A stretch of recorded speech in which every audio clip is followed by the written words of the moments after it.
अस्सलाम वालेकुम। This is maths online by Tahira. और आज का जो टॉपिक मैंने सोचा है वो है कैलेंडर, क्योंकि कैलेंडर बहुत इम्पोर्टेंट है जनरल नॉलेज में भी, और मैथ्स के क्वेश्चन भी सॉल्व करने के लिए, मैथमेटिकल इक्वेशंस को सॉल्व करने के लिए भी कैलेंडर बहुत इस्तेमाल होता है।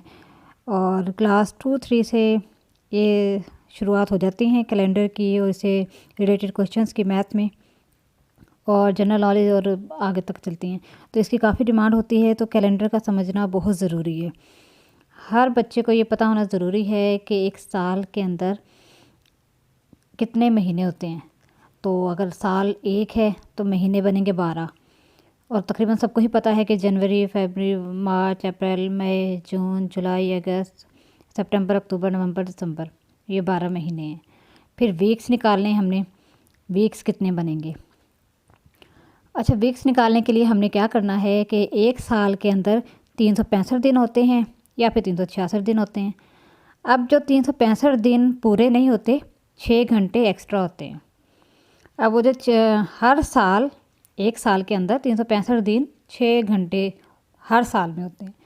तो हर साल यानी कि 4 साल बाद एक लीप ईयर आ जाता है। तो हम देखते हैं कि लीप ईयर की फिर क्या तादाद बनेगी, 365 या 366, क्योंकि जब हम 29 फेब करते हैं तो इसका मतलब ये हुआ कि फेब का एक दिन ज़्यादा हम इसलिए काउंट कर लेते हैं कि साल में एक दिन तो बढ़ता होगा। तो 365.6 और फिर 365.666, ये 6, 12, 18 और 24, 4 साल बाद 6 घंटे हर साल का इजाफा होता है। और जब ये 4 साल बाद ये पूरा एक 24 घंटे का पूरा एक दिन बन जाता है, तो वो लीप ईयर कहलाएगा। हर 4 साल बाद एक लीप ईयर आ जाएगा। वो 6 घंटे जो हमने 3 साल 4 साल में इकट्ठे किए होते हैं, उनका एक लीप ईयर बन जाता है। इसलिए 366 दिन होते हैं, ये वजह है। फिर अगर हम 365 दिन को 7 पे, एक हफ्ते के अंदर 7 दिन होते हैं, तो एक हफ्ते के 7 दिन को अगर साल के 365 दिनों पे डिवाइड कर दिया जाए तो उससे हमें मिलते हैं 52 हफ्ते। 52 हफ्ते और एक और डे बनता है। एक दिन 52 हफ्तों से अलग होता है।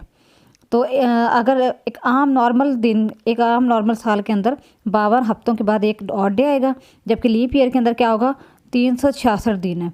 तो 366 दिन को जब हम 7 पे, एक हफ्ते पे डिवाइड करेंगे तो 52 हफ्ते और 2 दिन निकलेंगे, 2 और डेज़ निकलेंगे एक हफ्ते के अंदर। तो लीप ईयर के अंदर 2 डेज़ और बन जाते हैं, और जो नॉर्मल ईयर है उसके अंदर एक और डे बनता है। तो हमने अब लीप ईयर कैसे निकालना है, हमने लीप ईयर ऐसे निकालना है कि हमने कोई भी साल है, जैसे 1996 है, 2000 भी हो सकता है, कोई भी आप साल ले लें, और उसको अगर आप 4 पे डिवाइड करेंगे तो आप देखें कि ये 24 बन रहा है। 96 को जब हमने किया तो 24, तो 96 जो है, 1996 एक लीप ईयर था। तो फिर जो नेक्स्ट आएगा 4 साल बढ़ा लें, इसमें 2000 हो जाएगा। फिर 2004, 2008, 2012, 2016, 2020, 2024, इस तरह से हर 4 साल बाद एक लीप ईयर आता है। और वो क्यों आता है, क्योंकि हर साल में 6 घंटे एक्स्ट्रा होते हैं। उन 4 साल में उसको कमी को पूरा करने के लिए साल में एक लीप ईयर बना दिया जाता है, जो कि 29 फेब को आता है।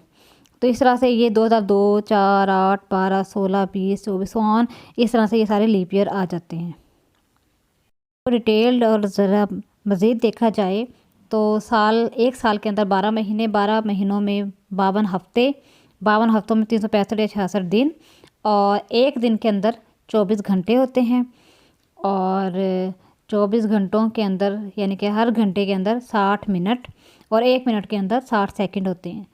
तो अगर 3600 सेकंड बने तो 60 मिनट और 60 सेकंड, एक घंटे के अंदर 3600 सेकंड होते हैं। तो न्यूमेरिकल, फिज़िक्स के न्यूमेरिकल जो हैं वो ज़्यादातर इसी तरह से सॉल्व किए जाते हैं। कैलेंडर और वक्त का काफ़ी स्पीड में, वेलोसिटी में टाइम काफ़ी आ जाता है। तो इसमें घंटे और मिनट निकालने के लिए और फिर सेकंड निकालने के लिए हमें इसकी जो माइनर यूनिट्स हैं वहाँ तक जाना होता है। उम्मीद है ये आपको समझ आ गया होगा। मज़ीद मैं इसको डिटेल में समझाऊंगी क्वेश्चन के साथ।